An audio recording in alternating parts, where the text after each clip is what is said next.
Tuhan, Riko. Baik, balik kakeknya, balik kakeknya. Lato dalam, Tok. Panji mendapat info awal soal anaknya Bribda Ignatius Dwi Frisco Sirage bukan tewas tertembak, tapi sakit keras berdasar telepon dari Mabes Polri. Telepon orang mengaku dari Mabes Polri yang dalam hal ini Densus 88 anti teror itu diterima Panji saat sedang bersama istrinya menonton televisi di rumahnya di Melawi, Kalimantan Barat. Ia bercerita, orang di balik telepon pertama kali bertanya apa benar Panji adalah orang tua Bribda Ignatius Dwi Frisco Sirage atau akrab disapa Bribda Riko. Bapak, ini betul orang tua dari Ignatius Dwi Frisco Sirage. Begitu ucap pria mengaku dari Mabes Polri kepada Panji. Betul, ada apa Pak ya, ucap Panji mengiyakan dengan bertanya balik. Mendadak Panji dan istrinya terkejut karena tanpa basa-basi si penelpon langsung ke persoalan. Orang di balik telepon memintanya segera terbang ke Jakarta. Anak bapak ini sakit keras, kalau bisa bapak sekarang ke Jakarta. Kami tunggu, pinta orang di balik telepon kepada Panji. Permintaan orang mengaku dari Mabes Polri itu tak langsung Panji iakan. Ia khawatir jangan-jangan telepon itu hanya teror. Tak lama personil Polres Melawi, Kalimantan Barat menelpon Panji dan mengabarkan bahwa Bribda Riko sakit keras dan kini sedang dirawat di ruang ICU Rumah Sakit Polri Kramat Jati, Jakarta. Panji mengaku mengenal personil dari Polres Melawi yang menelponnya karena sudah berkawan. Langsung saja ia percaya, salah jika Panji tak mempercayainya. Personil dari Polres Melawi ini mengatakan, kami dapat pesan dan berita dari Mabes supaya bapak ini turun ke Jakarta. Anak bapak kondisinya sakit keras sekarang dan ada di RS Polri Kramat Jati, Jakarta. Tak cukup dari Polres Melawi, Polda Kalimantan Barat menghubungi hal sama kepada Panji yang pada intinya bahwa Bribda Riko sakit keras. Polda Kalimantan Barat sampai memastikan siap menanggung biaya transportasi dan akomodasi Panji dan keluarganya ke Jakarta. Kami siapkan, kami fasilitasi. Kalau bisa coba Bapak tanya pesawat dari Sintang. Kalau memang ada, Bapak segera berangkat dari Sintang ke Pontianak. Nanti dari Pontianak langsung ke Jakarta. Begitu pesan dari pihak Polres Melawi. Bergegaslah Panji menelpon keberangkatan pesawat dari Bandara Sintang, namun saat itu sudah tidak ada penerbangan karena pesawat terakhir pukul 11.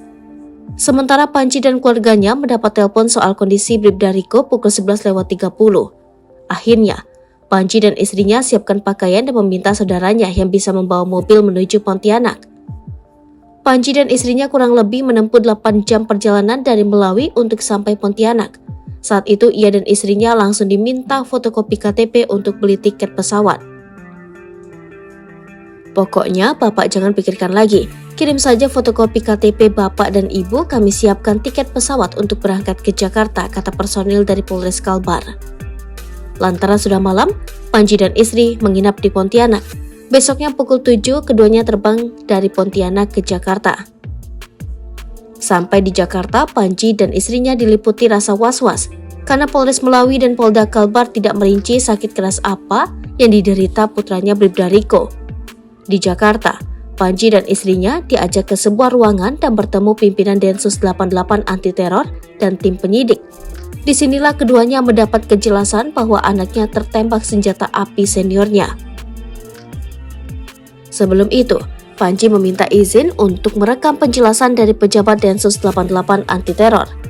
Tujuannya agar ketika pulang ke rumah dan bertemu keluarga besarnya nanti, Panji cukup mendengarkan rekaman berisi penjelasan soal kronologis kematian Bribda Riko. Petinggi Densus 88 anti teror pun setuju dan mempersilahkan Panji merekam penjelasan dari mereka. Dari penjelasan penyidik, Panji baru tahu anaknya tewas di kamarnya di Rusun Polri Cikeas Gunung Putri, Kabupaten Bogor pada Minggu dini hari. Sebelum kejadian itu, ia didatangi 3 seniornya. Tidak sengaja, seniornya ini mengambil senpi yang ada di tasnya. Senpi ini meledak dan mengenai korban, tepatnya dari batang leher telinga kiri, tembus ke bawah telinga kanan, terang Panji. Bribda Riko seketika jatuh dan sudah meninggal akibat tembakan tersebut. Panji juga mendengar informasi dari pertemuan tersebut, ada dugaan para seniornya itu mengajak Bribda Riko untuk bisnis senjata api, namun Bribda Riko menolak. Saya bilang, Kok ada bisnis senpi di institusi seperti itu? Mereka menjawab, memang tidak ada Pak, karena itu dilarang undang-undang, ungkap Panji berdasar penjelasan yang diterimanya. Sampai saat ini pun Panji tidak bisa menjelaskan soal bisnis senpi tersebut karena tak mendapatkan keterangan langsung dari pelaku, apalagi anaknya juga sudah meninggal. Sementara itu dalam kasus ini, penyidik sudah menangkap 2 senior Bribda Riko sebagai terduga pelaku karena faktor kelalaian. Mereka yang menjadi tersangka adalah Bribda IMS dan Bribka IG.